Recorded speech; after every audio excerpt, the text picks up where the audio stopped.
Hi everyone, Quiveen here from the comfort of my kitchen. In this video, we're going to be taking a look at the night sky for the early part of September, as it would appear roughly from Cork City in Ireland. Really, anywhere in the Northern Hemisphere, you will get a similar view of the night sky. We're going to have to wait for the sun to set, of course, for it to become nighttime. So the sun is just dropping down over there in the west. And as the sky darkens, our first brightest objects will appear. The first things you see coming out in the evening sky are always the brightest things that are up. Brighter objects might pop up later in the evening as well. Facing into the south with this orange glow of sunset over on our right hand side in the west, if we look a little up into the sky, we'll see a very bright, very prominent star called Vega. Vega is part of a triangle, and that triangle with Deneb here on the left and Altair here below them, it's going to be quite prominent and clear here in the city. This triangle is known as the summer triangle, as it is visible all night long during the summer. Now that we've left summer and moved into autumn, these three stars will disappear during night. We won't see them when the sun rises in the morning. But for the early part of the evening, they are nice and high. They're going to be above most buildings or trees, depending, of course, on where you are. The higher objects are in the sky, the easier it will be for you to see them, especially if you're in a built-up area. Down here towards the southeast, we have a bright object appearing nice and early in the evening, but it is quite low in the sky. It's fine if you're in a very flat area or looking out over the coast, but for example, if this big tree here on the right was instead over here towards the southeast, it would block out this object. You can always wait for things to get a little higher in the sky. If they're opposite the sunset, then as the sun continues to set, they'll continue to rise. And for this object in particular, being close to opposite to the sun is a very good thing. This is the planet Saturn. It's not quite as bright as some of the other planets like Jupiter and Venus, but it is going to be quite clear and visible in our night sky. Saturn is almost directly behind the Earth compared to the sun. It's not exactly at opposition or equivalent to a full moon, but it is still going to be nice and big and bright compared to other parts of its orbit. As we take a closer look, even with a small telescope, we'll begin to see Saturn's largest moon, Titan. Titan has its own atmosphere, which reflects plenty of light, making it nice and bright, but also gives it this pale orangey yellow color, which makes it very recognizable. Saturn isn't famous for its moons, even though it has some very big ones and quite a lot of them. It's more famous for its rings, and if we take a slightly closer look, we can start to see those rings here, these little arcs or curves either side of the planet. This isn't a great view of the rings. A bigger telescope will show us more, but it is very close to what Galileo would have seen with early telescopes when he first observed Saturn.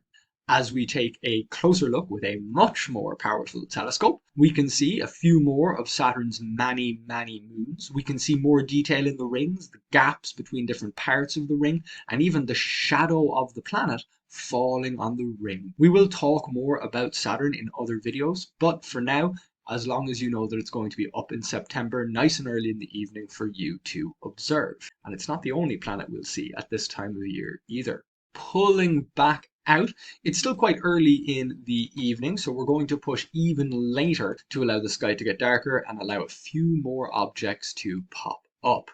Jupiter isn't quite directly opposite the sun either. The same way Saturn was already above the horizon when the sun set, Jupiter will be coming above the horizon a little after the sunset. So they aren't directly in line, but both of these planets are still in a very good position to observe at this time of the year. Even though Jupiter will rise as early as about 10 o'clock, 10:30, it won't be in a very good position for people living in the city or in valleys until a little bit later when it gets a little higher into the sky. Jupiter is brighter than almost any object in the sky. Venus, the moon, the sun, they're brighter, but Jupiter is brighter than any of the stars, so it will stand out quite prominently. It's also a fantastic target to look at through a telescope, in this case mostly because of its moons. Jupiter does have very thin, almost invisible rings, but its moons are very visible. The four largest moons, known as the Galilean moons, they're visible even with quite a small telescope. It does depend on what night. This moon is almost in line with Jupiter, which makes it more difficult to see. But these moons orbit Jupiter quicker than our moon orbits us. So on different nights, they'll be in different positions. If you don't see all four the first time, head back out another couple of nights and eventually they'll come into a position that looks good. The same is true for more powerful telescopes taking a closer look at the planet. This late in the night, we can barely see the red spot here on this date, the 7th of September. But if we move through the month, there'll be other evenings where the great red spot is pointing straight at us. Just like any other planet, Jupiter rotates, but because of these features in its atmosphere, these storms and stripes, and because of how prominent its moons are, it's one of the more rewarding planets to view multiple evenings in a row. Even if you go out at the exact same time, from one night to another, you can see very different things with Jupiter. We will, of course, talk more about the planet in the future. It will be only a little after Jupiter that the moon rises on the 7th of September. The moons may orbit Jupiter than our moon orbits us, but our moon still orbits us a lot quicker than the planets orbit the sun. So the planet's position in the sky will change comparatively slowly, whereas the moon will change its position and its phase really every single night. It's constantly changing as the shadows here pass along its surface. So we're looking at a little bit past a half moon here, and as we move later into September, we will get closer and closer to a new moon. This line here, the terminator, is the line of sunset.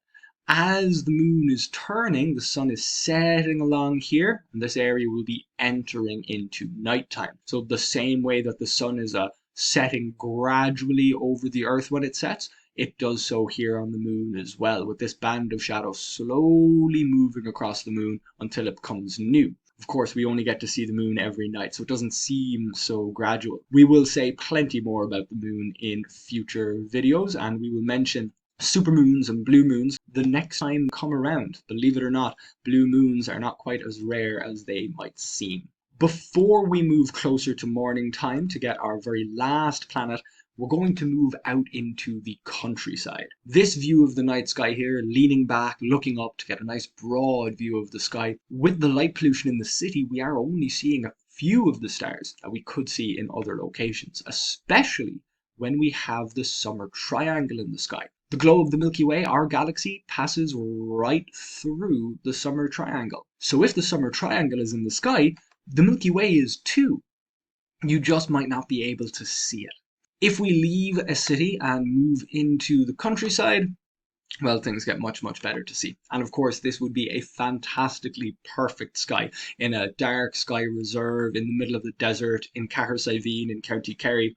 There are only a few places where you get to see the sky in this much detail, but we can absolutely see this fuzzy, milky glow of our galaxy stretching across the sky through the summer triangle here. The core or nucleus of our galaxy would be just below the horizon towards the west, whereas the edges of our galaxy would be out on the opposite side, almost behind the moon as it is on the 7th of September. Of course, the moon will change its position quite drastically. And as we get later into the month, toward the middle of the month, the 14th and 15th of September, the moon will be new. It will be between us and the sun. We won't see it at all. So if you can get rid of the city lights, there won't be any light from the moon to interfere with your view either, giving you a chance to see some of the faintest objects in the sky. You might notice here, almost in the middle of the sky, we'll push a little bit later to bring it a bit more central. So we're here at about 2:30 in the morning, looking up from the south, just under the Milky Way, we have this faint, fuzzy area. This is the Andromeda Galaxy, the most distant object that a human eye can see. Even though our eyes only see it as a fuzzy little blob, a telescope is needed to show off the true shape of the Andromeda Galaxy, a big spiral galaxy similar to the Milky Way. It's 2.5 billion light years away, so it is incredibly distant, but bright enough to be visible if you're outside of the city and free from light pollution. If you have light pollution, a telescope can still show you these more distant objects like galaxies, but of course, not being able to find them with the naked eye first can make things a little bit trickier. We're going to bring ourselves back to a night with the moon in the sky and bring ourselves forward towards morning time. We're going to stop just before the sunrise. So we can take a look firstly at Orion, one of the most famous constellations in the sky. Orion the Hunter is just here in the southeast as we come past 5 o'clock in the morning. If you're a big fan of Orion, as many people are, with Orion's belt right there in the middle, you can go and see Orion in September if you're getting up early in the morning. If you'd rather see Orion at sunset, we are going to have to wait until further in the future. And of course, I will make a video about Orion when it's more visible in the early nighttime sky.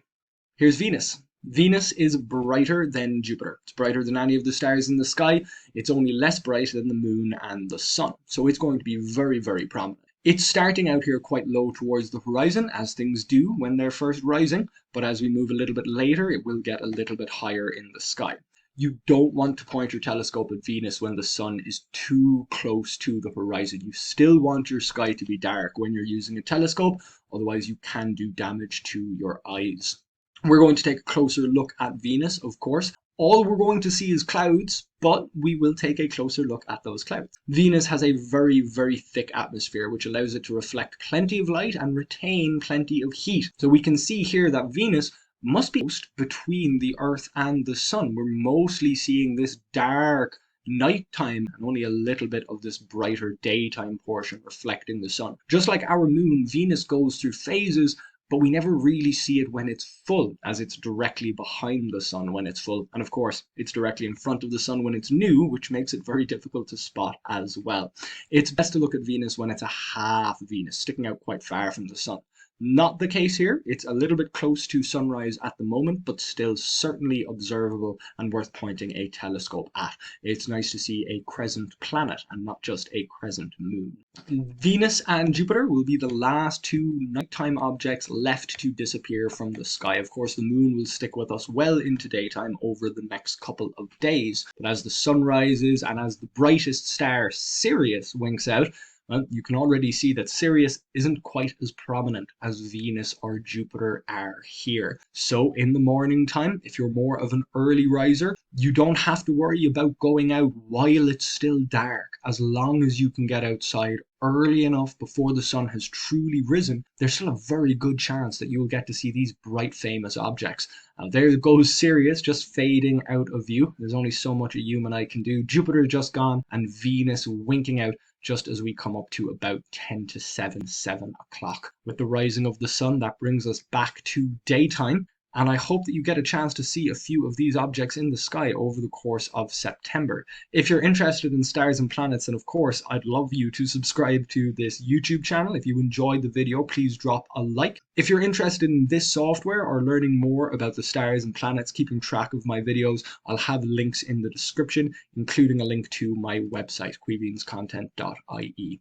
I hope you enjoyed the video, and I hope I'll see you next time.